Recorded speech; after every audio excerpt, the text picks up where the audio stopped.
Esta é a história do dia da Rádio Observador, onde falha um sistema prisional que permite fugas.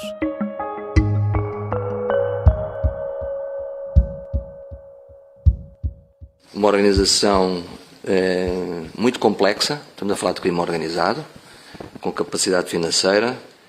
Detectámos que todos os pormenores foram pensados ao mais ínfimo detalhe. É caracterizada como uma operação complexa e extremamente bem organizada. E pode até ter sido, mas o resultado final é muito simples. 5 presos perigosos saltaram simplesmente para o outro lado da prisão de Val de Judeus, em Alcoentre, e puseram-se em liberdade, sem que ninguém tivesse dado por nada. As prisões são habitualmente uma realidade esquecida, ou que a sociedade procura esquecer, mas quando há uma fuga mediática, todos os problemas voltam à superfície. E aí diz que há sobrelotação nas prisões, que há falta de meios humanos para guardar os reclusos, que há edifícios velhos e sem condições, que até há câmaras de videovigilância, mas não há olhos suficientes para as vigiar. Nos últimos 15 anos fugiram 160 reclusos das prisões portuguesas, de acordo com as contas feitas pelo Jornal Público. O que é que falhou no caso da fuga da prisão de Val de Judeus? Ou será que falhou tudo ao mesmo tempo? Vamos conversar com Catarina Frois, professora no ISCTE, Instituto Universitário de Lisboa, e autora do livro Prisões, publicado pela Fundação Francisco Manuel dos Santos. Eu sou o João Santos Duarte e esta é a história do dia de terça-feira, 10 de setembro.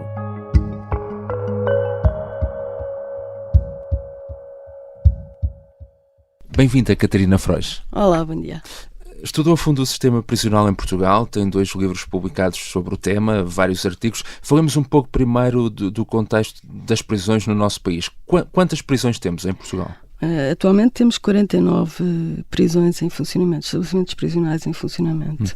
Para uma população de quantos reclusos? Aproximadamente entre 10 e 12 mil. Sim, é uma população que vai variando, mas será esse o número indicativo? Sim. Falando desta prisão de Val de Judeus, em Alcoentre, que agora está nas notícias, que tipo de prisão é esta? A prisão de Val de Judeus é uma prisão que acolhe reclusos homens condenados a penas longas, ou seja, normalmente a partir dos mais do que 7 anos de privação de liberdade e, por norma também, assim, em traços gerais, podemos dizer que o tipo de crimes praticados é um tipo de crime que envolve alguma violência e portanto, já é uma população que tem características específicas, não é? Não é a única prisão em Portugal que tem estas características de ser destinada especialmente a pessoas com penas de prisões longas, mas tem essa especificidade. Falando também um bocadinho desta prisão e das questões suscitadas por este caso em específico agora desta fuga, os sindicatos afetos aos profissionais, não é, deste setor queixam-se da falta de meios humanos, tanto no que diz respeito aos guardas prisionais como aos técnicos de reinserção social, embora a Direção-Geral de Reinserção e dos Serviços Prisionais tenha garantido que 33 guardas, que eram os que estavam ao serviço naquele momento, seriam os suficientes para aquela prisão. Na sua opinião, e falando aqui no contexto geral, há ou não falta de meios humanos nas prisões? Sim, essa falando no contexto geral, porque não posso dar uma opinião sobre se 33 guardas prisionais seriam ou não suficientes naquele estabelecimento prisional, não é? Porque isso é a própria direção da cadeia e dos serviços prisionais que fazem essa avaliação. Agora, que os estabelecimentos prisionais em Portugal têm falta de recursos humanos em termos de guardas prisionais, de técnicos de reinserção, mas podemos também falar, por exemplo, do acompanhamento médico, a nível de enfermeiros, de psicologia, portanto, desses serviços assim básicos, que é acompanhado a edifícios degradados, à sobrelotação prisional. Portanto, isto é um problema crónico e que conflui para que sejam lugares que por vezes não são seguros nem sequer para os próprios profissionais que ali trabalham. Portanto, não é só relativamente à segurança posterior, portanto, às pessoas que estão fora da prisão e não querem que aquelas pessoas saiam, mas mesmo para a própria segurança das pessoas que ali trabalham e dos próprios reclusos e reclusas que estão lá dentro, não é? Portanto, esse é um problema de facto muito, muito evidente, e no estudo que eu fiz não houve prisão alguma que não tenham falado dessa questão. Catarina, falando também um pouco desta fuga, as autoridades dizem que foi uma fuga complexa, organizada ao pormenor. O uso de telemóveis e da internet terá ajudado a planear tudo. A sensação com que a opinião pública fica nestes casos é que entra quase qualquer coisa nas prisões portuguesas. Isso é assim? Como é que isso é possível? As prisões são, como muitos outros lugares, são espaços em que estão presentes não só as pessoas que ali trabalham, e neste caso os reclusos também, mas tem muitas pessoas que vêm do exterior, não é? Todos os dias há a entrada de pessoal de fora, não é? Podemos estar a falar de pessoal médico, podemos estar a falar de professores, podemos estar a falar dos advogados, podemos estar a falar das visitas. Portanto, isso aí também é um elemento que os próprios serviços prisionais não escondem, não é? Que existe a entrada de mais diversos objetos dentro da prisão, que alguns são apanhados, outros não são. É impossível, quase impossível controlar tudo e toda a gente, é isso? É impossível controlar tudo e toda a gente porque, por exemplo, se um advogado entrar, a mala dele é aberta, mas não é revistada. Quando eu ia fazer as entrevistas à prisão, deixava o telefone do lado de fora, levava a minha mochila com algumas coisas, é aberto, mas não é revistado ao pormenor. E, portanto, se alguém quiser fazer entrar coisas sem que seja rigorosamente vigiado, isso pode perfeitamente acontecer. Portanto, existem telemóveis na prisão e existe internet, porque todos temos internet nos nossos telefones hoje em dia, não é? E, portanto, isso aí não há... Ninguém esconde que isso existe e que é um problema, não é? Já regressamos à conversa com Catarina Frois, professora do ISCTE em Lisboa, doutorada em Antropologia e autora do livro Prisões, publicado pela Fundação Francisco Manuel dos Santos. Na segunda parte vamos falar sobre esta fuga de Alcoentre, as condições das prisões em Portugal e o que seria necessário fazer para melhorar o sistema prisional em Portugal. Estamos de regresso à conversa com a investigadora Catarina Frois. Falando deste caso em específico, no momento da fuga, os reclusos estavam sozinhos no pátio, uma vez que os guardas, segundo as informações, estariam na parte das visitas. Isto é algo normal, os reclusos sozinhos no pátio, não? Eu não sei muito bem o que é que significa sozinhos no pátio, não é? Ou seja... Nunca estive em nenhuma prisão onde tivesse assistido a reclusos totalmente sozinhos num pátio. Não. Embora, desculpe, também não se possa dizer, nem os guardas prisionais dizem, que estão em excesso. Ou seja, também é muito difícil um guarda prisional, por exemplo, que esteja a tomar conta de um pátio ou de uma aula onde estão 200 reclusos ao mesmo tempo, é muito difícil que uma só pessoa consiga monitorizar tudo ao mesmo tempo, não é? Mas lá está, isto também se relaciona com a falta de recursos humanos dentro da prisão, não é? Supostamente, enfim, estariam apenas a ser vigiados pelas câmaras de videovigilância e de resto, logo após a fuga, começaram a surgir essas imagens dos reclusos que fugiram. Penso também estudou esta questão, não é, da videovigilância. É de facto difícil, mesmo que se tenha câmaras em todo o lado, estar atento a tudo o que se passa, não é? Seja no pátio de uma prisão, seja a monitorizarmos por exemplo, a Rua Augusta, uma pessoa só consegue ver algumas imagens ao mesmo tempo. Não consegue ver 50 imagens ao mesmo tempo. Estar permanentemente com atenção a todas as 150 ou 200 câmaras. Portanto, ou existem várias pessoas atribuídas ao serviço de monitorização das imagens que são recolhidas e em tempo real, não é? Ou então é quase ineficaz, não é? Em si mesmo, muitas das vezes as câmaras de vigilância são...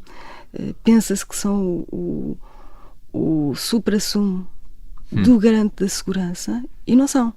São aquilo para que servem. É para monitorizar, mas é preciso que esteja lá alguém a ver. Para, em caso de haver alguma coisa que seja preciso perceber de facto o que é que se está a passar, é preciso que alguém faça um zoom para se aproximar da situação, não é? Para conseguir ver em detalhe. Se isto em termos práticos não for execuível, é muito difícil que a câmara seja mais do que uma televisão, não é? A imagem que seja mais do que uma imagem de televisão, não é? Neste caso da prisão de Val dos Deus, uma das questões de que se fala também é a questão das torres de controle, não é? Que foram demolidas em 2015, nunca foram substituídas. Era algo que poderia ajudar também a prevenir situações destas ou não? Qual é a situação também de outras prisões que visitou? Já estive noutras prisões em que as torres não tinham ninguém a vigiar Existiam, mas não tinham ninguém. Sim. Não sei se num processo semelhante a este que está a descrever de Val dos Deus, em que as torres foram desativadas, não é? Por talvez ter substituído por câmaras, não é? Mas acho que é mais ou menos senso comum, não é? Que os dois sistemas deveriam existir em paralelo, não é? Que haja pessoas a monitorizar no lugar e que haja o recurso a câmaras de vigilância para conseguir dar um apoio, não é? Mas voltamos ao mesmo.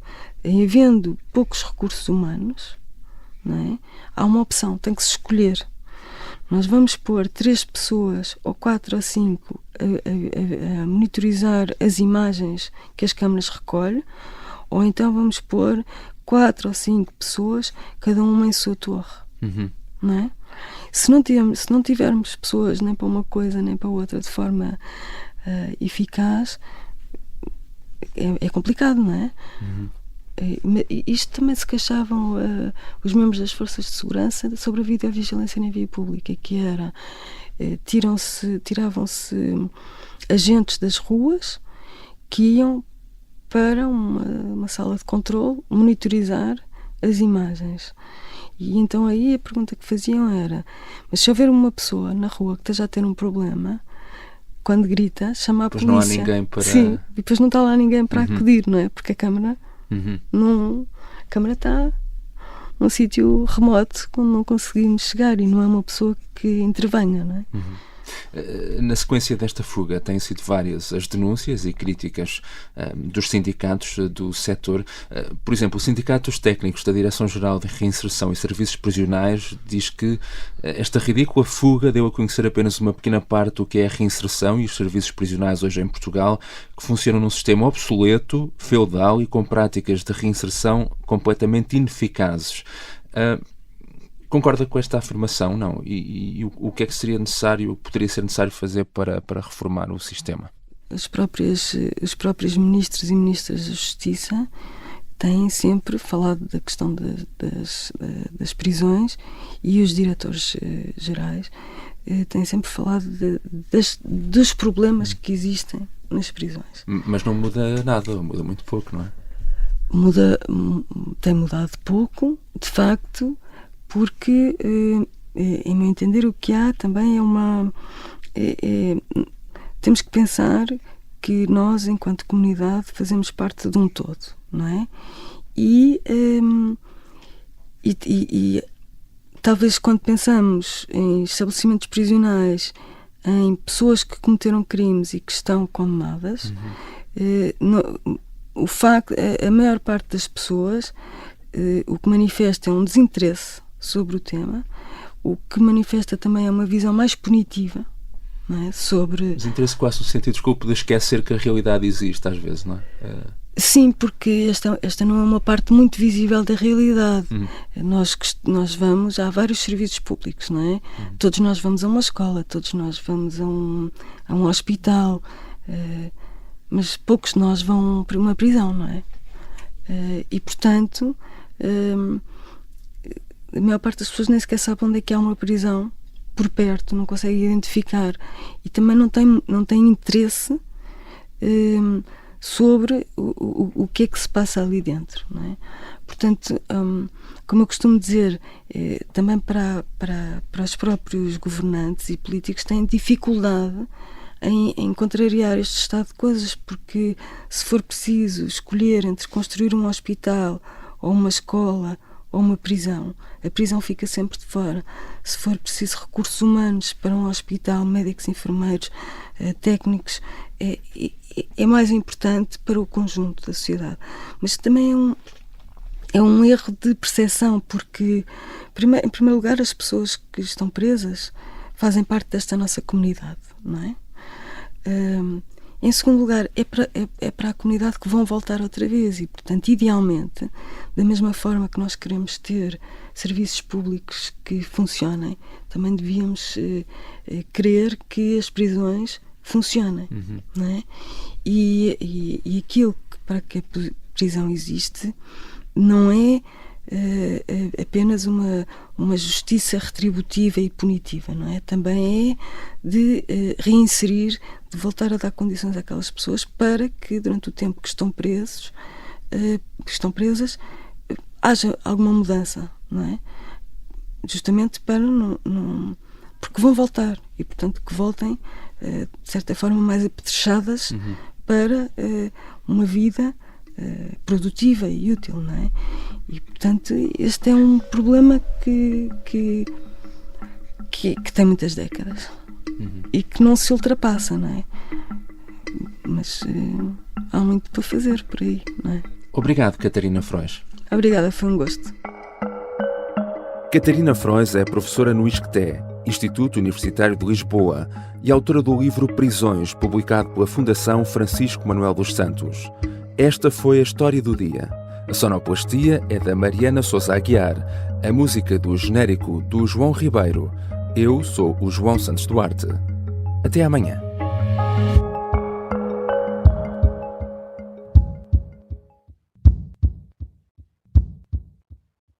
Se gostar deste podcast, pode seguir, dar 5 estrelas e comentar o episódio na Apple Podcasts ou no Spotify.